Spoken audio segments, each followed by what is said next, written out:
Lineta, capítulo 9, de Bárbara Cartland. Hizo lo correcto. El marqués comprendió que estaba a punto de estallar en llanto y le hizo una seña al camarero para que sirviera el champaña que estaba a su lado, en una hielera. «Comprendo su angustia», dijo él. «Tome un poco de champaña. Le hará sentirse mejor».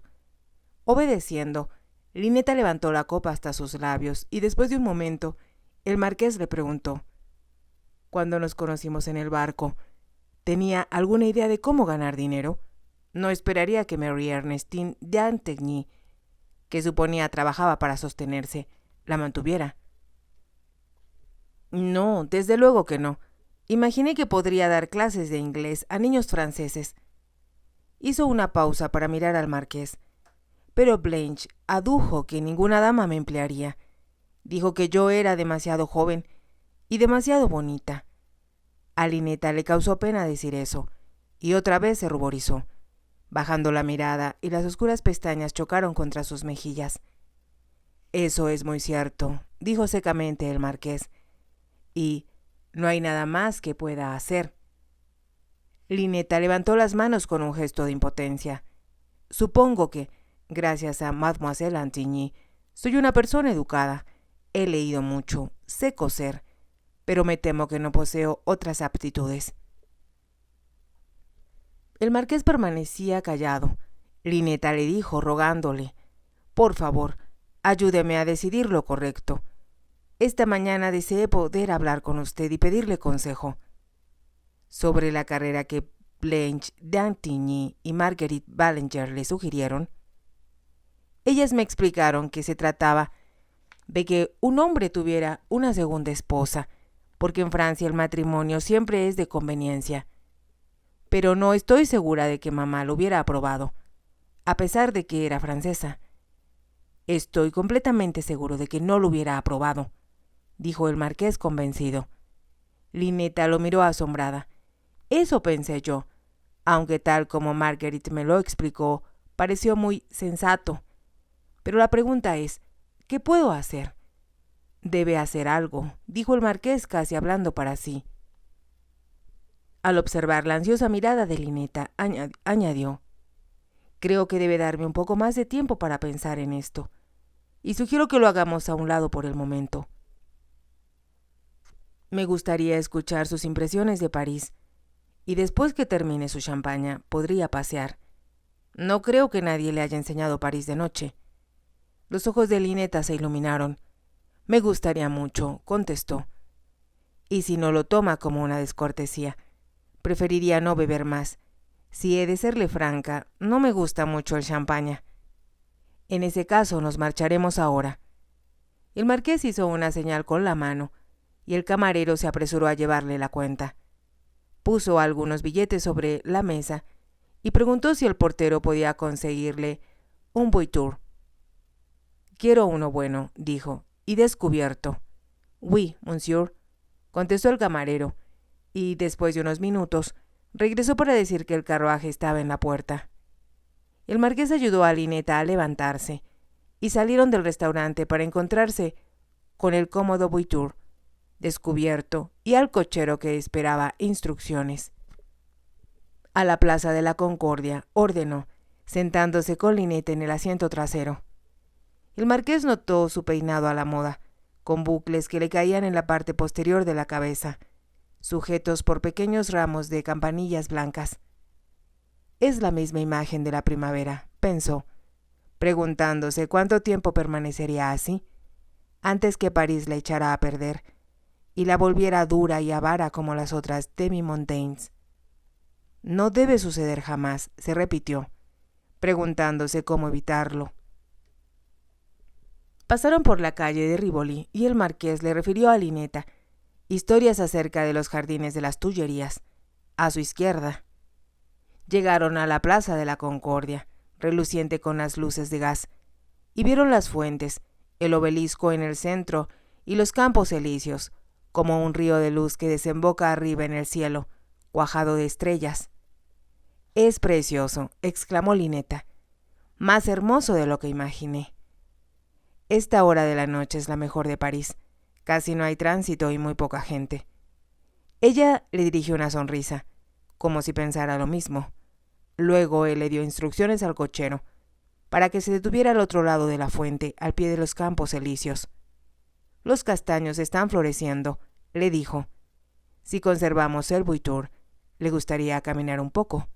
Me encantaría. Hubiera accedido a cualquier cosa que el marqués sugiriera, pues temía que llegara el momento de regresar a casa y tener que despedirse. Después del terrible susto que pasó cuando el señor Bosin intentó besarla, fue un alivio indescriptible encontrarse al marqués y contar de nuevo con su protección. Al principio, cuando le habló, temió que la considerara una molestia y la rechazara, pero cuando la tomó del brazo para guiarla a través del restaurante, desapareció su temor y se sintió a salvo. Al verlo sentado a su lado, al escuchar su voz grave y saber que se preocupaba por ella, se sentía liberada de todas las dificultades, solo por el milagro de su presencia. Debemos caminar mucho, pensó mientras bajaba del carruaje.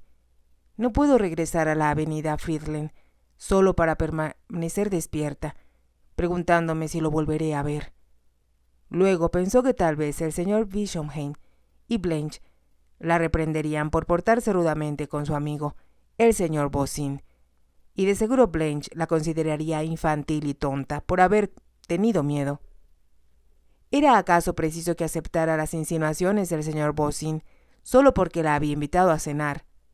Solo pensar en él y en su cadavérico rostro, junto al de ella, y recordar la inexplicable y peculiar expresión de sus ojos, le daban ganas de gritar. Recordaba su brazo tomándola de la cintura, atrayéndola, y se dio cuenta de que le inspiraba la misma repugnancia que el hombre de la capa a cuadros en el barco. Porque la aterrorizaban los hombres. No podía explicárselo, pero se trataba de un hecho irrebatible. Las lámparas de gas, situadas a pocos metros unas de otras, a lo largo de la avenida, producían un destello dorado en el pavimento, y a su luz era fácil distinguir los castaños en flor y los capullos rosados y blancos que se alzaban como velas navideñas sobre sus cabezas.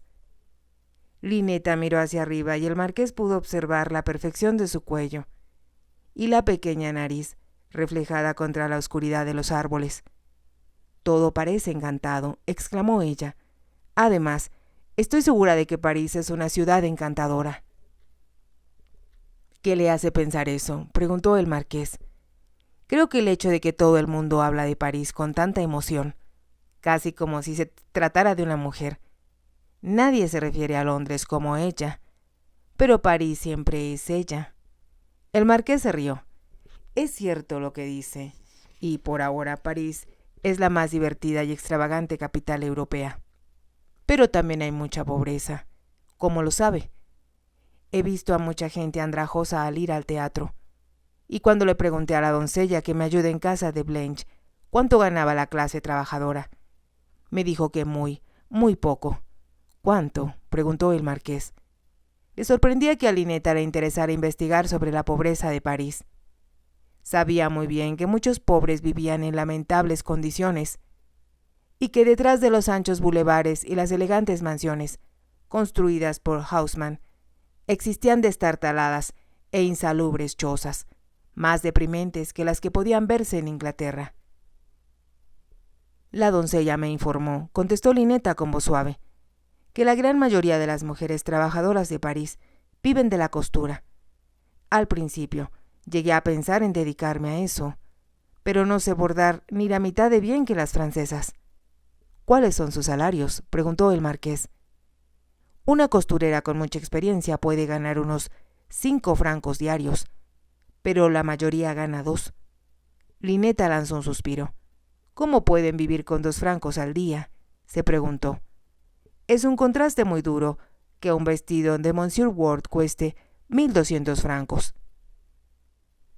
El marqués sabía que decía la verdad, pero ni Blanche ni ninguna mujer de su condición se preocuparían de cuánto ganaba la costurera que les confeccionaba los vestidos, mientras existiera un hombre que las proveyera de abundantes billetes.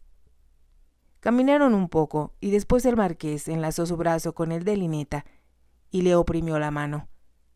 Usted es el problema inmediato, le dijo, antes de empezar a preocuparse por los pobres de París. Piense en usted misma. Puedo convertirme en uno de ellos.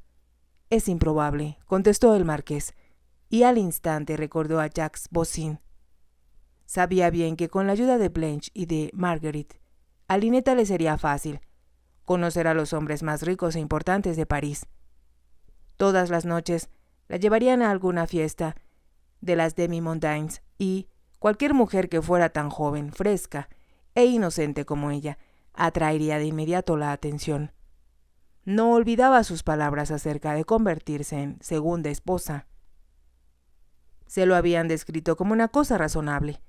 Al mismo tiempo, se preguntaba si ella tendría una idea de lo poco que duraban esos pretendidos matrimonios.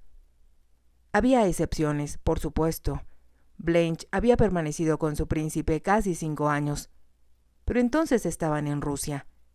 Cora Pearl estuvo mucho tiempo bajo la protección del duque de Morny, aunque no le fue fiel, y poseía un collar que era una muestra de su voluble corazón. Se trataba de una pesada cadena de oro, de la que pendían 12 medallones, cada uno con un retrato. Cada medallón era la obra de un artífice, labrado con el escudo de armas de una antigua familia de Francia. Era ese el futuro que esperaba a Lineta. El marqués no soportaba siquiera pensarlo. Encontraré algo para ella, se dijo. Como ya habían caminado un largo trecho por la avenida, le comunicó: creo que debemos regresar. Me va a llevar a casa, pensó Lineta, y entonces tal vez no lo volveré a ver. Para ganar tiempo, se desvió del pavimento hacia el césped. Los troncos de los castaños parecían centinelas, y todo estaba muy callado bajo sus ramas, pues los pájaros dormían. Ella se adelantó y el marqués la siguió. Se diría que estamos en el campo, exclamó Lineta. Es buena idea que haya tantos árboles en el centro de París. Se planeó muy bien, contestó el marqués, un poco ausente, como si pensara en otra cosa. Lineta siguió avanzando. Luego se detuvo y miró hacia atrás. Su cabello rubio y el vestido blanco reflejaban la distante luz. Parecía un ser inmaterial salido de las tinieblas. Volvió el rostro y se dio cuenta de que él la miraba. ¿Qué piensa?, le preguntó. Pensaba en usted. El tono de su voz le produjo un pequeño temblor. Se quedaron quietos, como si ninguno de los dos fuera capaz de moverse, mirándose. ¿Qué voy a hacer contigo, Lineta?, preguntó el marqués después de un momento. Podría quedarme contigo. Su voz era muy queda, pero él pudo escuchar cada palabra. Luego, como él seguía quieto, ella se movió hacia él. Su gesto era instintivo, como una flor que busca el sol, o como una pequeña criatura aterrorizada en busca de refugio. Casi automáticamente, los brazos de él la rodearon. No tengo miedo cuando estás conmigo, murmuró ella. Levantó la cabeza al decirlo para observar la expresión del marqués. Un instante después, sin proponérselo, él la besó en los labios. Los labios de ella eran muy suaves y el beso de él muy delicado. Fue un beso sin pasión, como el que se le podría dar a un niño, pero cuando sus bocas se juntaron, algo extraño y maravilloso sucedió entre ellos. El marqués la estrechó con fuerza, y sus labios se hicieron más exigentes. Para Lineta, todo el universo se cubrió de radiante luz, y un estremecimiento le recorrió las venas, produciéndole sensaciones que jamás imaginó. Era como volver a la vida. Todo su cuerpo vibró ante aquella maravilla. Al mismo tiempo, no podía pensar con coherencia, como si hubiera dejado de pertenecerse. No existía ya. Se había convertido en parte del marqués. Quedó cautiva de la boca de él, y al sentir que le entregaba todo su ser, supo con salvaje éxtasis que aquello era el amor. No le esperaba, ni siquiera lo solicitó, pero estaba ahí, un amor por el que entregaba su alma y todo su corazón. El marqués enderezó la cabeza. «Cariño, querida mía», exclamó, «no pensé que esto pudiera suceder. Te quiero, murmuró Lineta. No sabía que esa era la razón por la que deseaba estar contigo. Pero te amo, hablaba con voz distante, como quien acaba de despertar de un sueño. A la luz de una lejana lámpara, el marqués distinguió su rostro radiante. Buscó otra vez la boca de Lineta, y cuando la sintió responder, despertando por primera vez en su corazón una pequeña flama en respuesta al fuego que a él lo consumía, sus labios se hicieron más exigentes.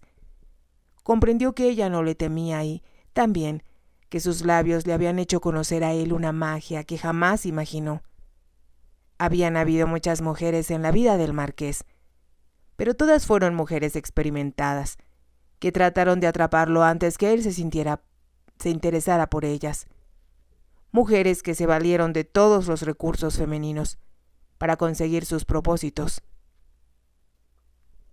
Al besar a Lineta, experimentó una sensación desconocida, el roce de unos labios inocentes, el despertar de una niña que ignoraba lo que era el amor, a su condición de mujer. Cuando aquel beso concluyó, Lineta escondió la cara en su hombro, como si le apenara la pasión que ambos se mostraron. El marqués, al observarla temblar, aunque esta vez no era de miedo, suspiró con fuerza. ¿Qué nos ha pasado, Lineta? Estamos hechizados. Te lo dije, que este era un lugar encantado. Tienes razón, tiene una magia que yo no descubrí antes. Ella retiró la cabeza de su hombro.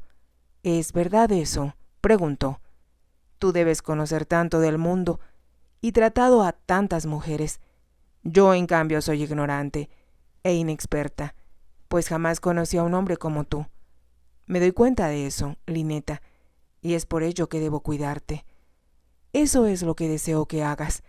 Podría ser tu share a mí. Creyó, por un aterrador instante, que él iba a rehusar, pues, aunque no se movió, pareció como si estuviera muy lejos. Luego, con tono extraño de voz, le dijo: ¿Es eso lo que realmente quieres? ¿Que sea tu protector? Quiero estar contigo y que cuides de mí. Se detuvo y añadió después: Lo he deseado desde que te vi por primera vez, y ahora sé que te amo.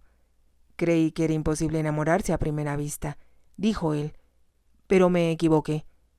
Ella esperaba aprensiva y él concluyó: Después que nos conocimos en el viaje, no pude dejar de pensar en ti.